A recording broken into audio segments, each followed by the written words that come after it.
Assalamualaikum dan selamat datang menonton Membina Jawara, rancangan di mana kami bersama-sama berkongsi pendapat, pengalaman dan juga tips-tips yang dapat membantu ibu, bapa, anak-anak semua untuk membina jawara di dalam diri kita. Saya Sharifah Alea dan sebelum kita mulakan topik hari ini, mari kita berkenalan sedikit sebanyak dengan tetamu online kita. Ada Suhaimi, Ariana, Putri dan juga Adnan. Assalamualaikum. Hai. Okey. Kejap lagi kita akan beri peluang untuk mereka bertanyakan soalan mengenai topik kita hari ini, iaitu alam maya dan media sosial. Yes.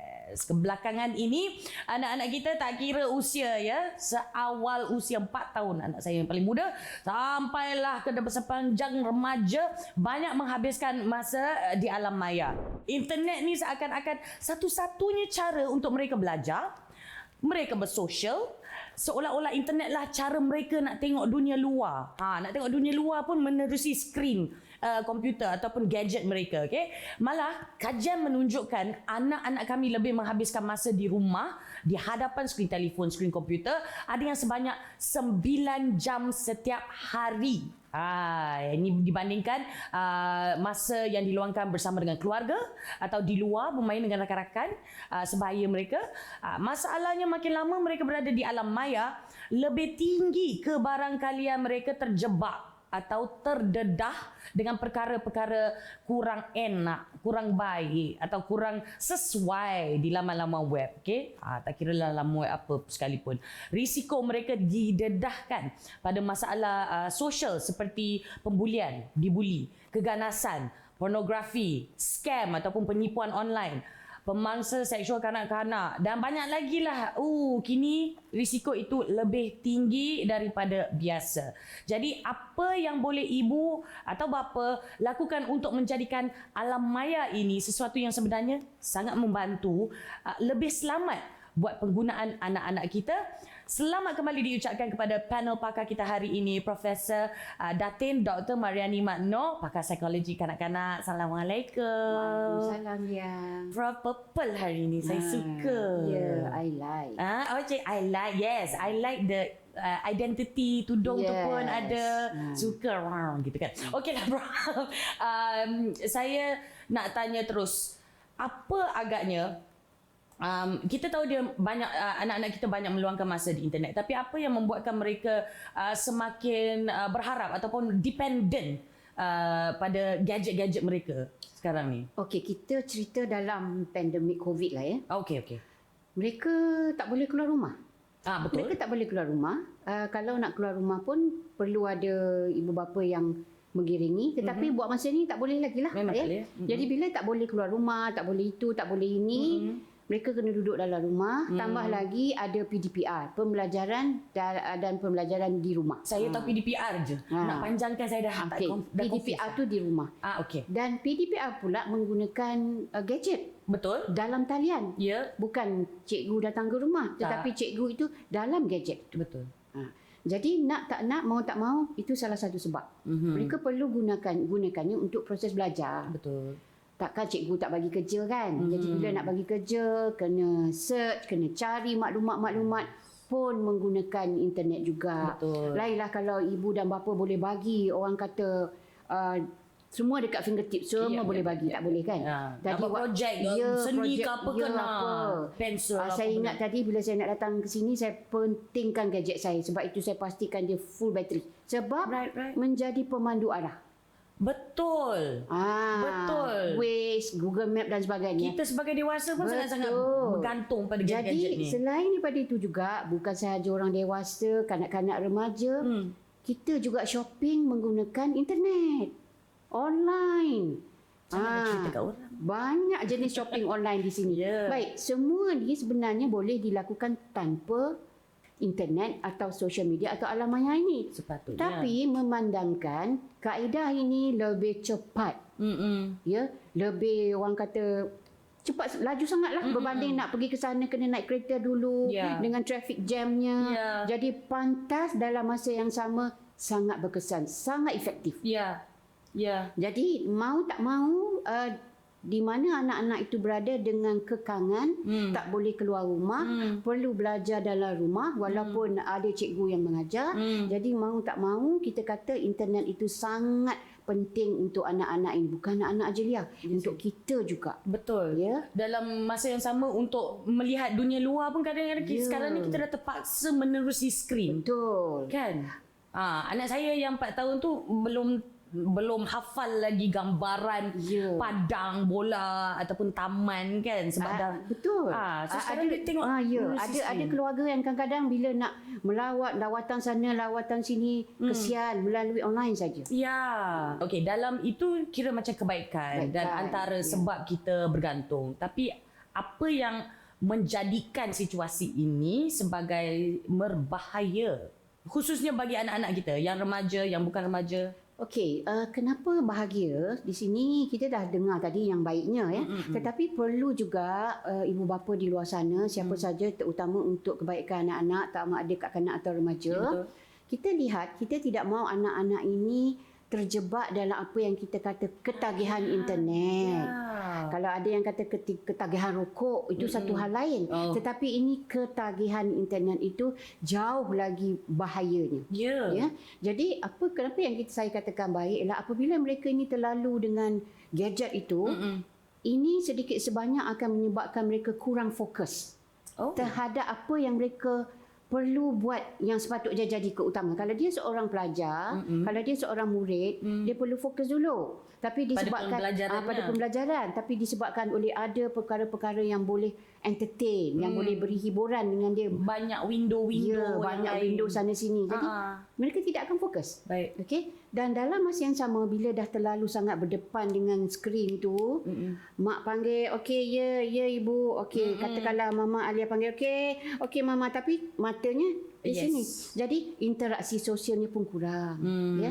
Adik-beradik, kakak, abang semuanya kurang. Baik dengan nenek, atuk sekalipun kurang. Kerana apa? Kerana interaksi itu telah banyak bersama dengan gadget itu.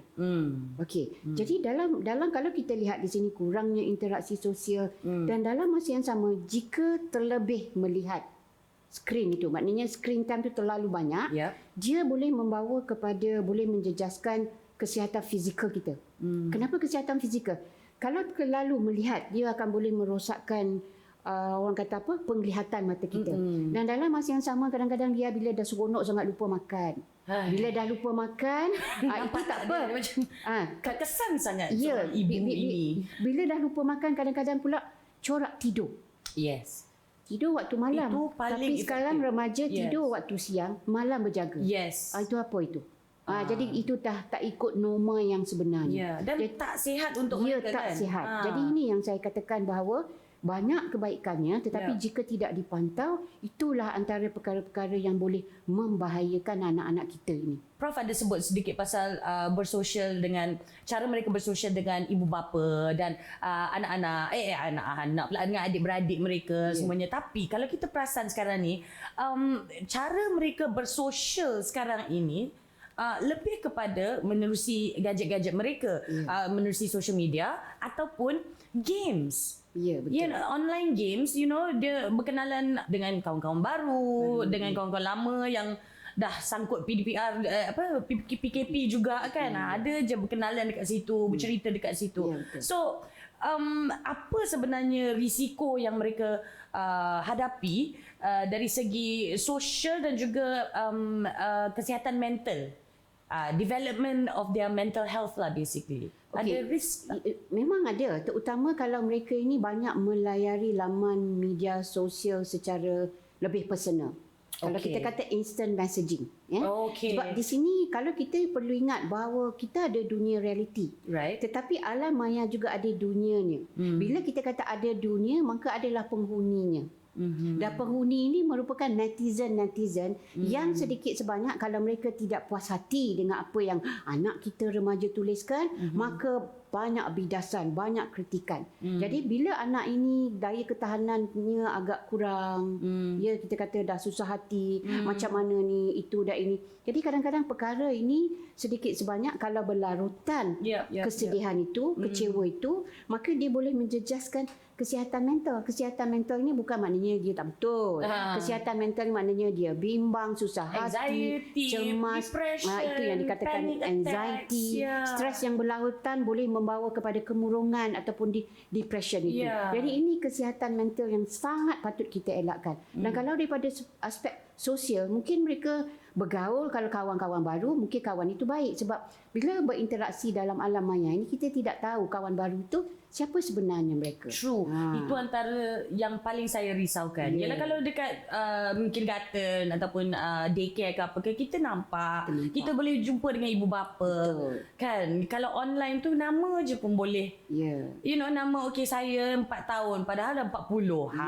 Kau betul. Kenapa berkawan dengan anakku? Macam tu kan, kita tak tahu. So sekarang ini anak-anak kita terlalu terdedah pada apa-apa saja perkara di alam maya seperti keganasan. Yang saya risau adalah sexual content ataupun more adult content lah. You know, I mean it's not necessarily sexual. Ada yang lawak jenaka pun macam sangat tak sesuai untuk kanak-kanak. Perkataan-perkataan yang digunakan terlebih kasar. Kalau nak bandingkan pada dunia sebenar, apakah impact, the prolonged effects of this? Okey, baik. Kalau kita tengok, saya ambil usia berperingkat ya. Kalau 6 tahun ke bawah, ia boleh menjejaskan, kita kata, ialah perkembangan bahasanya. Menggunakan bahasa-bahasa yang negatif. Terutama kalau apa yang ditonton itu melibatkan elemen kata-kata yang agak negatif, yang lucah, yang membawa kepada maksud seks dan sebagainya. Apatah lagi kalau anak itu dalam usia remaja. Jadi yang ditonton itu berunsurkan lucah, yang ditonton itu berunsurkan keganasan. Kalau yang 6 tahun pertama, apa yang mereka tengok, contohnya kalau yang boleh terbang. Jadi pada mereka boleh terbang tu, realiti boleh terbang. Kalau ada orang salah, terbang. Jadi mereka tidak tahu apa sebenarnya yang betul, apa yang tidak betul, palsu, apa yang benar dan apa yang tidak benar. Jadi ini sedikit sebanyak boleh mengganggu tindakan agresif mereka. Mereka akan terus agresif, memikirkan apa yang ditonton itu adalah yang bagus, yang baik. Sebab itu kalau macam dia ada anak kecil, bila anak tu nak tonton apa-apa cerita yang berunsurkan ganas dan sebagainya, dia kena ada sebelah. Okey, ni tak boleh buat, ni tak boleh buat. Tapi dalam dunia sekarang ni susah. Saya nak ingatkan kepada ibu bapa lah. Ada ramai, saya pasti ramai yang rasa serba salah. Sebab kita dalam satu rumah. Tapi tak terjaga. Itu bukan sebuah kesalahan ya. Sebab kita pun work from home. Kita pun ada downtime kita. Macam hari ni awal-awal tadi kita berdua pun macam blur je kan Prof kan? Ada je downtime. Ini kat tempat kerja. Ini kan lagi dekat rumah. Dah selesa. Kan? So don't feel guilty, okay? Tapi inilah sebabnya kita berbincang pasal alam maya dan media sosial ini. Okay, kita ada banyak lagi soalan untuk Prof. Juga soalan-soalan daripada tetamu online kita yang dah menanti-nanti dah. Tapi jangan ke mana-mana, kita nak berehat seketika dahulu. Okay? Kembali bersama Membina Juara.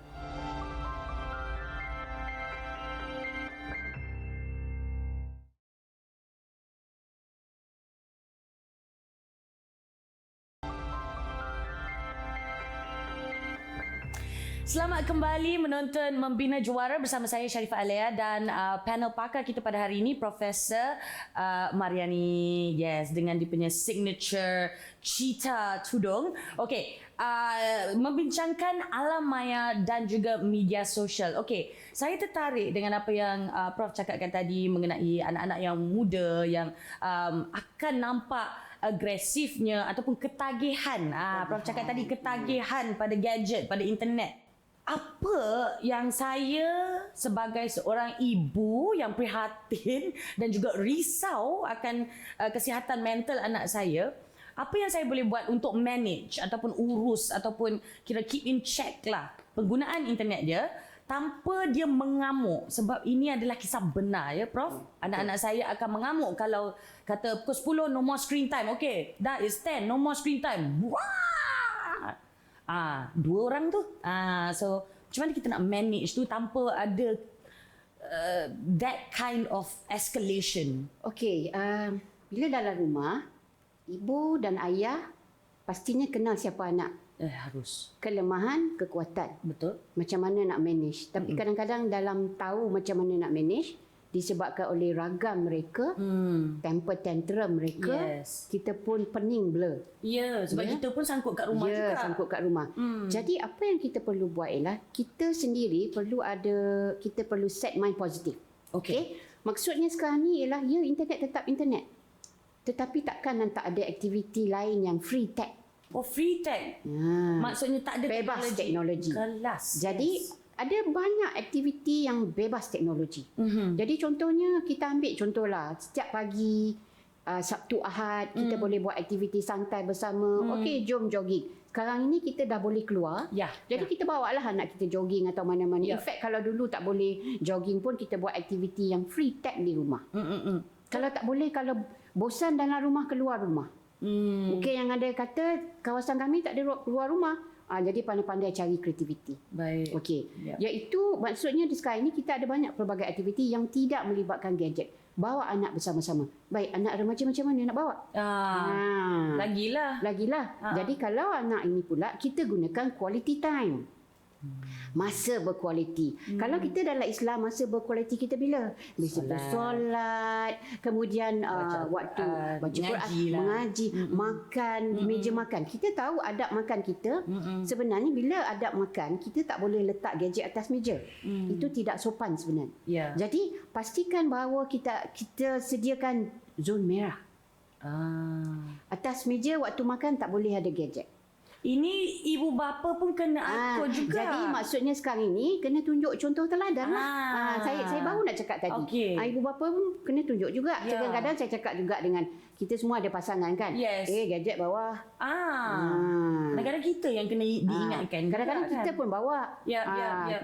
Contohnya nak tengok macam mana nak masak dan sebagainya kan. Jadi itu quality time. Tapi dalam masa yang sama juga kita perlu pastikan juga bahawa anak itu kita pastikan dia ada aktiviti dia. Walaupun dia nak guna internet itu, kita pastikan dia menggunakan dalam keadaan yang kita kata nak dikatakan bersyarat tu tidak juga ya. Kita kata boleh guna tetapi lepas buat homework. Faham. Negotiation lah. Kita maknanya kita bargaining macam gitulah ya. Kalau alam mama tak boleh ke 1 jam. Jadi contoh di sini kita boleh guna pakai supaya anak itu ada disiplin dan dia tahu bahawa dalam rumah ni ada keseimbangan aktiviti bersama mama papa dan juga aktiviti dengan internet. Kalau mama papa sibuk, kita dah boleh guna internet. Tapi lepas buat homework. So ada mengajar juga diri mereka untuk prioritize jugalah. Boleh internet tu boleh. Tapi biar aku habiskan homework dulu. Sekejap lagi nanti kantoi. Betul. Dan pastikan kita ni engage dengan dia, terlibat sama dengan dia. Kita tidak mahu dia hanya keterlibatannya dengan gadget sahaja. Seolah-olah kita ni tak ada dalam rumah. Walhal kita ada. Jadi kita perlu seimbangkan supaya anak-anak ini, tak kira kanak-kanak atau remaja, penggunaan internet itu selamat. Dan mereka masih perlukan perhatian ibu dan bapa. Perhatian itu, saya rasa lah kan, kalau khususnya pada anak yang preteens ataupun remaja, bila kita gunakan perkataan seperti awasi I'm monitoring your movement, I'm monitoring your usage, dia akan terasa sedikit correct me if I'm wrong ya, tapi dia akan terasa sedikit macam what, you don't trust me? Kita perlu elak perkataan-perkataan sebab kita perlu tahu apa beza talk, teach and tell. Okey, silakan. Ni saya suka bila Prof mula bagi 1, 2, 3. Kita ada 3 T. Okey, 3 T. Talk, kita bercakap santai. Jadi tadi Leah kata apa? Okey, ibu monitor kawan mana? Kita jangan cakap macam tu. Jangan gunakan perkataan-perkataan itu. Jadi kita masukkan cerita itu dalam kita kata tell. Okey. Ataupun kalau kita nak talk, maknanya kita dalam situasi itu bersama sebagai kawan lah. Tapi jangan kata ibu kawan, tak payahlah sebut kawan. Dia kata ibu bukan kawan, ibu tetap ibu. Jadi kita perlu pandai menggunakan perkataan itu supaya mereka ini tak tersentak. Sebab kita perlu ingat remaja ni dia ada ego dia. Definitely. Jadi maksud saya talk, tell and teach ataupun mana-mana satu dulu, dia ada intonasi-intonasi dia. Kalau seperti yang Leah sebut tadi, I'm monitoring you, you are telling firmly. Sedangkan Leah boleh bawa dalam kaedah bercerita. Talk about it. Right. So what are you doing? What are you doing? What are you watching? Yeah, Best wah, ke? nampak ni. Wah, ibu dulu tak ada lah macam ni. Dulu lain, sekarang lain. Pandailah jawab. Saya kalau anak-anak perempuan saya yang preteens ni, saya akan tanya, it's not very appropriate. Macam tu kan, like, macam tak best je. Kenapa dia macam tu? Macam kasar je. Then dia orang like, so they stop watching that. So far lah itu. Yelah. Jadi itu antara bagaimana kita nak pastikan bahawa anak-anak ini nanti orang kata dia tak boleh kongsi masalah. Because the moment you say no, maksudnya kita ibu bapa memberi skrip kepada mereka. Sedangkan mereka ada skrip mereka sendiri. Right. Jangan lupa kita ada bincang pasal remaja dulu. Mereka suka bebas. Right. And bebas untuk menilai sendiri. Satu lagi soalan sebelum kita ke tetamu online kita yang pertama hari ini, macam mana kita boleh bantu mereka faham. Faham dia orang nak berkebebasan untuk menilai sendiri, tapi macam mana kita boleh bantu mereka faham antara yang okey, kawan-kawan lah, especially kalau bersosial, berkawan okey dan berkawan yang ada sedikit berbahaya di situ. Macam mana kita nak fahamkan mereka tanpa bunyi macam tell. Bila dalam social media ni, bila ada interaksi antara anak remaja dengan kawan-kawan, terutama kawan yang dia dah lama kenal, tak apa. Maksud dia faham orang kata perangai, sikap, siapa orang tu. Tapi kalau kita ada kawan yang baru, contohnya anak Lia ada kawan baru bernama Andrew lah kata dia ada anak yang bernama Andrew. Dia membayangkan pada dia nak seorang pemuda yang tinggi, orang kata hidung mancung, mata biru. Jadi dalam komunikasi itu dia sentiasa membayangkan, wah, Andrew ni bercakap baiknya. Dan di sebelah tembok sana pula Andrew ni mulalah mengorek apa sebenarnya minat katakan Sharifah ini terhadap dia sebagai kawan. Because kalau di sebelah sana itu kita tahu kawan-kawan ini bagaimana. Ada kawan yang memang baik, alhamdulillah. Tapi kawan yang kita rasa ada matlamat yang tidak bagus, itu yang boleh membahayakan. Jadi kita nak tenangkan pada mereka macam you kena hati-hati tau. Macam mana tu? Kerana di sini bila kita jumpa orang tu dalam realiti, apa yang dia bayangkan tu tidak sama. Tiba-tiba Andrew datang, ambil kau. Dah jadi lain pula. Jadi kat sini kita lihat, kalau dalam realiti, bila katalah seseorang ini yang kita ambil contoh samalah kita ambil dia bercakap dengan kawan yang bernama Andrew. Bila realitinya dia boleh baca orang kata gerak-geri bahasa bukan verbal Andrew tu. Jadi dia faham sebab kita manusia ni kita kenal orang tu bukan saja setakat verbal dia Ini salah satu aspek psikologi manusia juga Tingkah laku, tingkah laku, kemudian bahasa badan. Bahasa badan sangat penting. Kadang-kadang kita tengok setiap kali, katakanlah dah seminggu kita bercakap. Setiap kali dia berkata sesuatu perkataan, dia akan garu hidung. Ada orang yang kadang-kadang bila garu hidung, kadang-kadang boleh tu, ni benda ni tak betul. Sikit-sikit garu.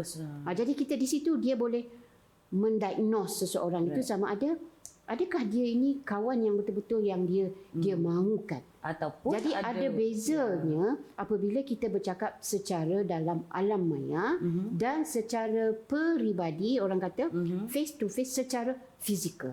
Jadi perlu berhati-hati kerana kadang-kadang kita tidak tahu apa yang berlaku di sebelah tembok sana. Kita tidak tahu apa sikap dia bagaimana. Dia boleh berpura-pura bahawa dia seorang yang tip-top.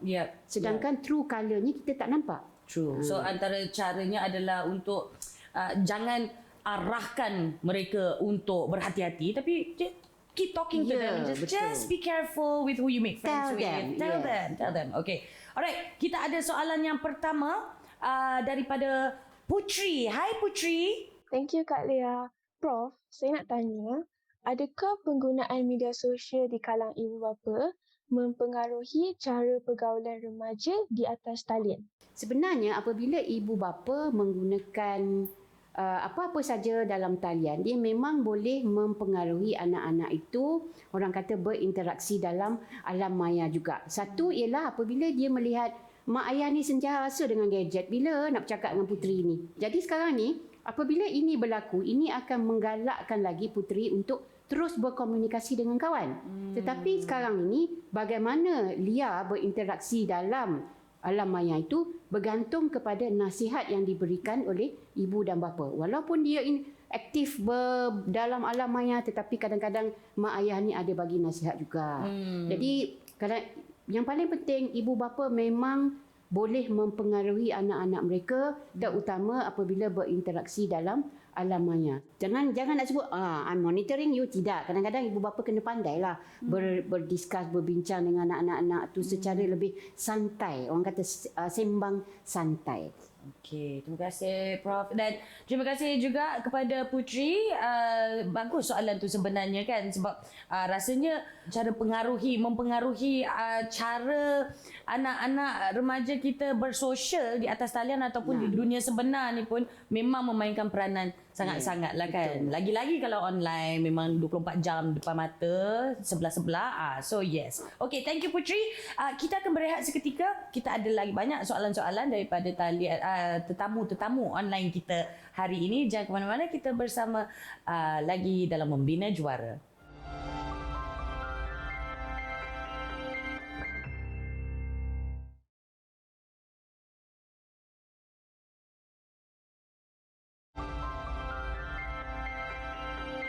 Selamat kembali menonton Membina Juara bersama saya Sharifah Alia dan panel pakar kita hari ini Profesor Mariani. Love it. Kita selalu seronok borak dengan profesor ni kan. Very nice. Okay, hari ini pun topik yang sangat menarik. Jadi lagilah seronok perbincangannya. Topiknya adalah media sosial dan alam maya ataupun alam maya dan media sosial. Tanpa melengahkan masa, kita akan terus ke tetamu online kita. Silakan Ariana. Hai Prof. Saya ada satu soalan.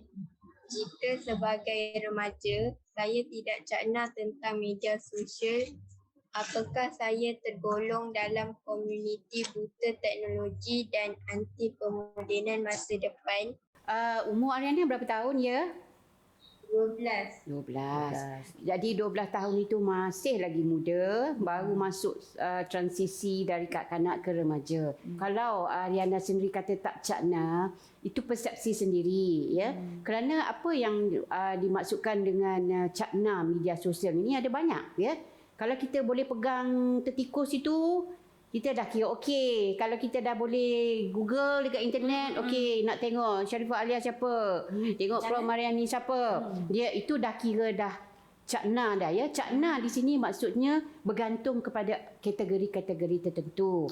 Jadi walau ada orang yang mengatakan Ariana ini buta teknologi, pada saya itu persepsi mereka. Tetapi untuk diri sendiri, you must be positive. Right. Kalau buta teknologi, nak pegang handphone pun takut, nak pegang tertikus mouse tu pun takut, apatah lagi nak Google sana sini. Yang akhirnya apabila nak buat kerja rumah, mak ayah yang tolong buatkan. Itu baru dikatakan buta teknologi. Dan kalau ada yang mengatakan anti pemodenan masa depan, itu juga satu kesilapan. Apa yang didefinisikan sebagai pemodenan masa depan? Apa maksudnya pemodenan masa depan? Kalau anti ni tak boleh letak pun earphone dekat situ ya Ariana ya. Kalau orang yang anti dia akan kata dengan ayah tak nak ni, ayah tak nak ni. Tak boleh, dan tidak boleh juga bersiaran sekarang ini menghadap skrin dengan kami. Right. Ya Ariana? So you're still good Ariana. No worries there. Okay, kita ke bapanya pula, Cik Suhaimi. Silakan dengan soalan anda. Terima kasih Prof. Soalan saya, apakah cara-cara yang logika dan rasional kepada ibu bapa dalam mengurus had-had kecelaruan media sosial di kalangan anak-anak? Itu memang soalan fantastik tu. What apps? Kalau kecelaruan media sosial. Dia kalau kita lihat kecelaruan media sosial ni, kadang-kadang apa yang boleh saya fahami sendiri ialah kecelaruan ni, adakah gadget itu, adakah handphone itu digunakan untuk alat PDPR, ataupun adakah gadget itu digunakan untuk bersosialisasi dengan kawan melalui laman media, perbualan, instant messaging. Kita ada WeChat, kita ada apa lagi? WhatsApp, Instagram, Telegram. kita ada WhatsApp, kita ada bagai-bagai. So di sini sepatutnya tidak perlu ada kecelaruan itu, kerana kalau Encik Suhaimi sendiri boleh definisikan apa maksudnya penggunaan media sosial ini, maka saya rasa tidak ada had-had kecelaruan yang dikatakan berlaku di situ. Apa yang penting adalah Cik Suhaimi perlu pastikan dalam rumah itu sendiri perlu betul-betul beri batasan kepada anak-anak.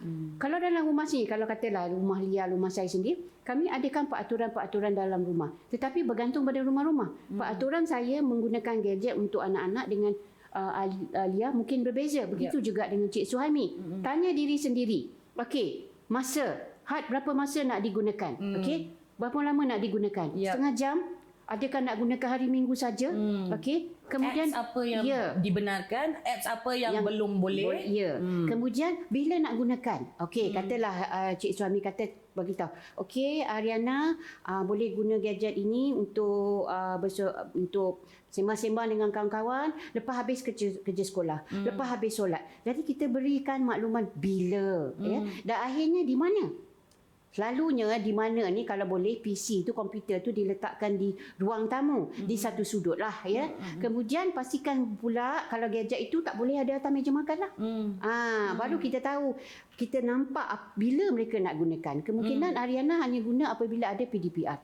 Lain daripada itu mungkin dia tak berminat dan sebagainya. Jadi ini yang perlu dipantau bersama. Tapi kita sebagai ibu bapa Cik Suhaimi, kita kena tunjuk contoh teladan lah jangan masa makan Cik Suhaimi pun okey teks kata isteri, mana awak tak balik lagi, itu tak payah, letak dulu pergi mana-mana. Itu sebab saya katakan pastikan kita ada zon merah untuk penggunaan gadget dalam rumah. Jadi daripada sini saya rasa tidak akan ada kecelaruan media sosial itu. Yang penting tahu fungsi apa alat gadget itu untuk media sosial, bila nak digunakan, berapa lama nak digunakan. Dan saya rasa insya-Allah Cik Suhaimi dan isteri dan juga ibu bapa di luar sana, saya sendiri, Lia sendiri akan tahu penggunaan gadget itu dan insya-Allah tidak akan berlaku kecelaruan media sosial itu. Alright. Terima kasih Cik Suhaimi dan juga Ariana. Comel je Ariana. I love your tudung. It's so nice and pink. Cantik. Kalau saya pakai pink langsung tak nampak cantik. Rasa macam bulat semacam. Okey, tak apa. Dah lari topik dah pula. Okey, sekarang ni Prof ada sebut banyak kali dah red zone. Kan? Okey, antara red zone yang saya ada di rumah, dia sebenarnya kononnya red zone lah, tapi wujud 2 minggu saja. Lepas tu dah ke mana dah red zone tu, iaitu di bilik tidur. Okey, sepatutnya kalau dah masuk bilik tidur no more screen time, tapi tak terjadi macam itulah. Dan saya perasan dia perwatakan tu pun banyaklah. Kalau kita tengah scroll kan, rasa macam mustahil orang ni macam ni in real life. Do you know what I mean? Contoh adalah netizen. Macam Prof sebut tadi, netizen ataupun the keyboard warriors lah orang kata kan. Cara dia attack sesuatu perkara tu kadang-kadang like mustahil orang ni berani menyatakan perkara-perkara yang kesat itu, kata-kata yang kesat itu, dan it's so bitter sometimes in real life. You know, it's just not human, you know, to do that to a person kan. So why, how, macam mana seorang itu personanya, image dia, tingkah lakunya boleh sangatlah berbeza dengan persona image online. Sebab itu saya boleh bawa kepada orang kata pepatah, orang kata don't judge a book by its cover. Right. Kadang-kadang kita lihat seseorang ini begitu teliti, begitu sopan, tak bercakap banyak, seolah-olah macam introvert. Tapi bila masuk online tu dia jadi extrovert, dia jadi agresif. Mengapa jadi begitu? Sebab kita tahu bahawa kadang-kadang manusia ini bila berhadapan orang ramai, self esteemnya rendah. Dia bimbang melihat kepada orang kata kebijaksanaan seseorang, kekacakan seseorang, kecantikan seseorang. Jadi dia rasa bahawa diri dia tu rendah. Jadi di sini dia tidak boleh meluahkan. Tetapi dalam alam maya itu tak ada orang yang nampak dia. Dalam masa yang sama dia juga tidak nampak apa yang ditakutkan di depan mata. Tetapi dalam hati, dalam nalurinya sentiasa berlaku pemberontakan itu. Dan pemberontakan ini sebenarnya Lia ya, berlaku sejak dari kecil lagi. Ya. Dia tak boleh nak meluahkan, baik dengan ibu bapa, baik dengan cikgu, baik dengan anak yang memang baik. Tetapi bila masuk dalam alam maya, itu dia aku tunjuk taring. Ya. Jadi di sini tu yang dikatakan. Kadang-kadang kita perlu ingat bahawa mereka yang di sebelah tembok itu kadang-kadang kita tidak tahu topeng apa mereka pakai. Ya. Wataknya katakanlah dia seorang wanita. Wataknya lemah lembut. Tapi bila berlaku perkara-perkara yang menyakitkan hati dia, dia akan mula mengeluarkan kata-kata itu lebih tajam daripada pisau. Jadi di sini sedikit berlaku apa yang dikatakan kecelaruan tingkah laku itu ada dalam diri. Self esteemnya rendah terutama apabila berhadapan dengan orang ramai.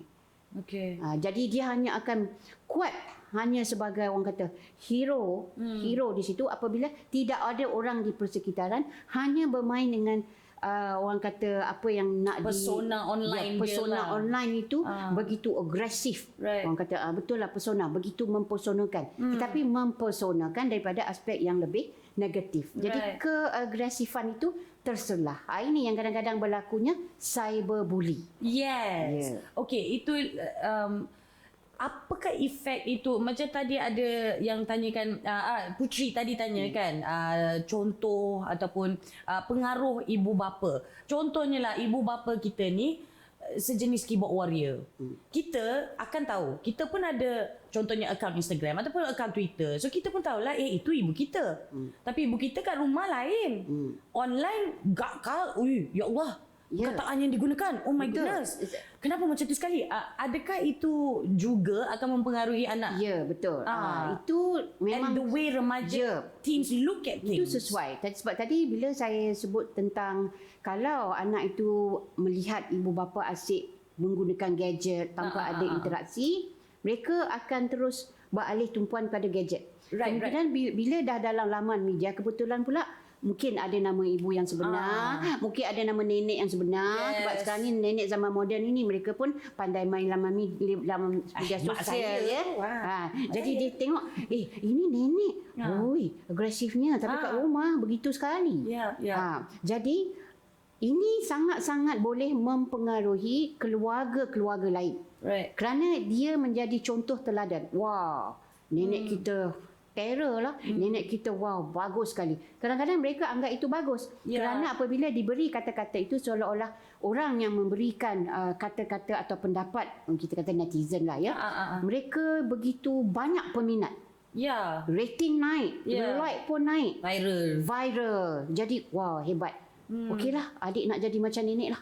Kita pun nak jadi popular. Jadi yang penting popular. Memang boleh mempengaruhi. Itu yang soalan yang ditujukan oleh Putri tadi tu.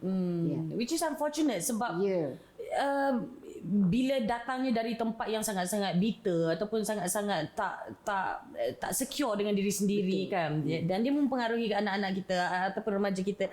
Dia pada saya lah seolah-olah macam membentuk cara pemikiran yang dah zaman moden kita kuno balik. Betul. Sebab itu saya kata tadi kita ada dua dunia, dunia nyata, dunia alam maya. So kita pun dah kata dewasa kan, haruslah belajar balance it out lah basically. Kan, dan samakan sedikit lah in real life and online. Okay, berehat seketika, kembali bersama diskusi best ni. Okay, berdiskusi mengenai alam maya dan juga media sosial di Membina Juara.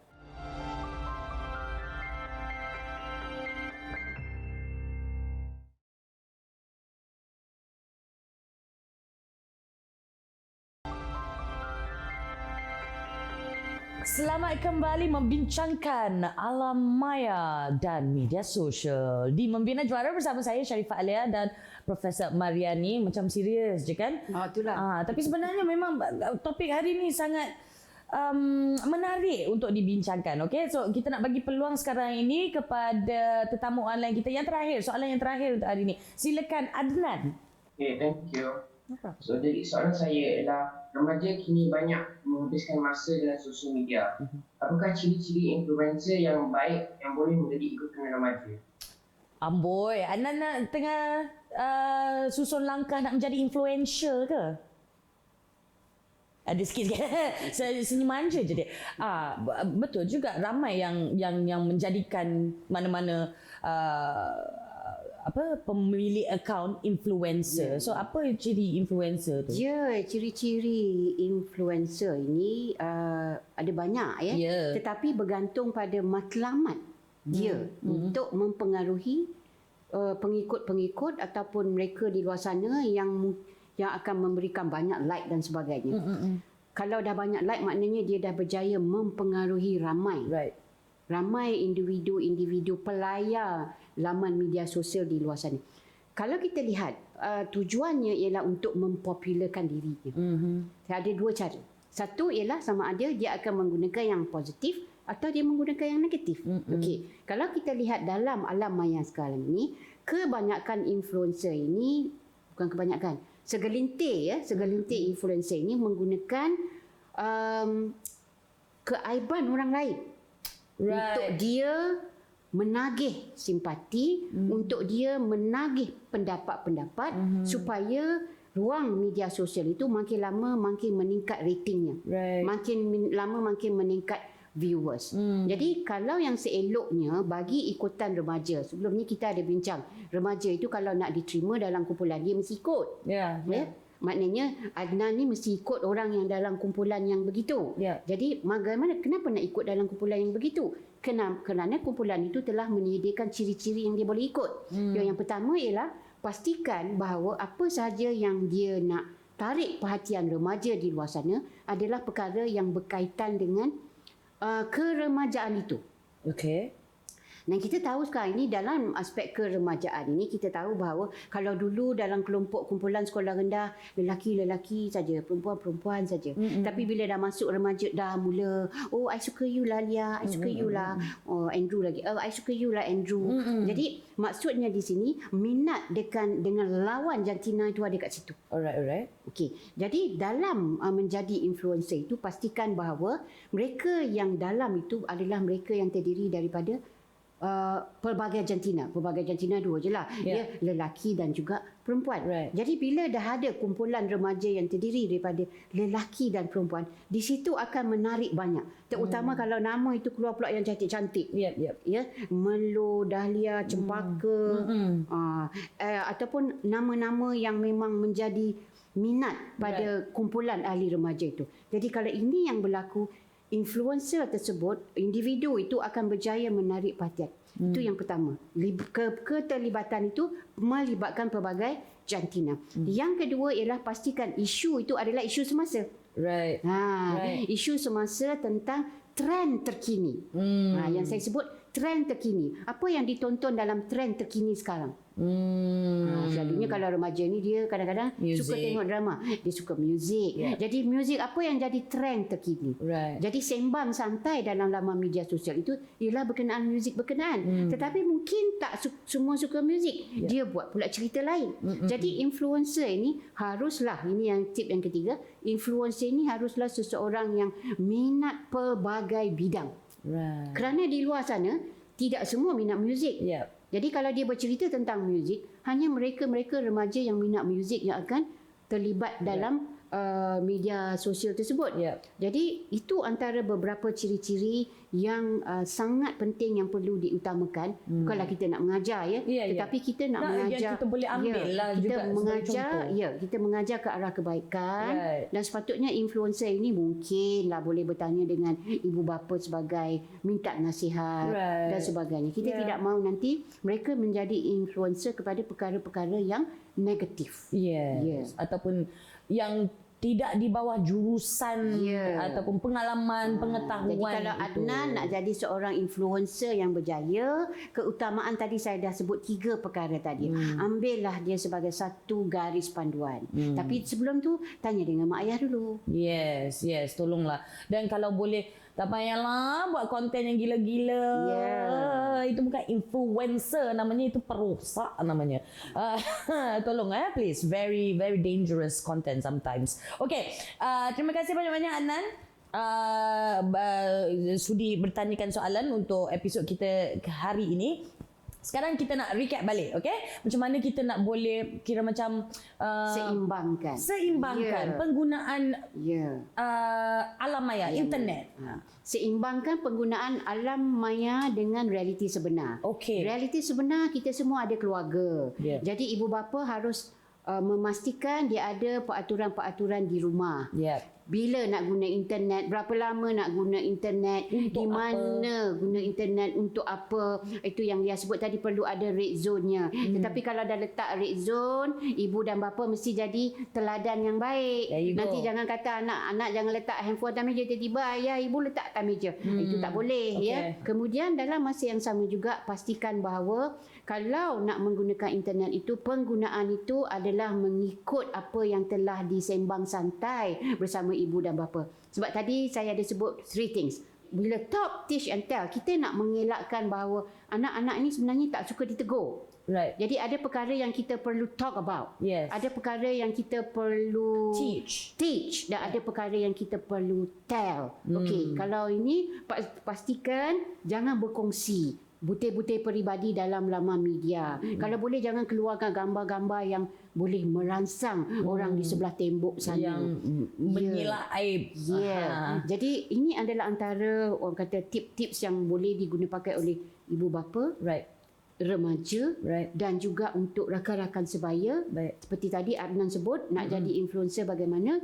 Jadilah influencer sebagai role model yang baik kepada kumpulan remaja yang satu hari nanti akan menjadi future leaders kita. Maksudnya generasi pelapis yang diharapkan oleh kita sekarang ini. Alright, terima kasih banyak-banyak Profesor. Okey, sekarang ini kalau lah misal kata anda seperti kami berdua macam sangat menarik, tertarik dengan episod kali ini, haruslah menonton episod yang seterusnya Membina Juara ini, kerana kita bukan sahaja akan bercerita lagi mengenai alam maya dan juga media sosial, tapi keselamatan alam maya dan juga media sosial. Tempatnya adalah, it's called the World Wide Web. Bermaksudnya sedunia. Ada macam-macam pelosok yang sangat bagus, yang sangat menguntungkan dan pada masa yang sama sangat membahayakan, yang boleh membawa padah yang teramat hebat. Jadi haruslah tonton episod yang seterusnya juga, okey? Kalau misal kata anda ada apa-apa yang ingin anda kongsikan bersama kami atau pendapat ataupun soalan, boleh silakan ke laman media sosial kami. Di mana influencernya adalah bakal panel kita di laman media sosial kami ini, di mana kita akan kongsikan juga tips-tips yang telah pun disenaraikan oleh pakar panel kami dan juga mengambil soalan-soalan daripada anda, feedback daripada anda juga. Okey, jadi jangan lupa layari, like dan juga share lah kalau boleh. Alright, kita akan jumpa di episod yang seterusnya. Ingat bersama kami keselamatan alam maya, episod seterusnya Membina Juara. Kita jumpa episod seterusnya. Assalamualaikum, saya Sharifah Alia. Bye.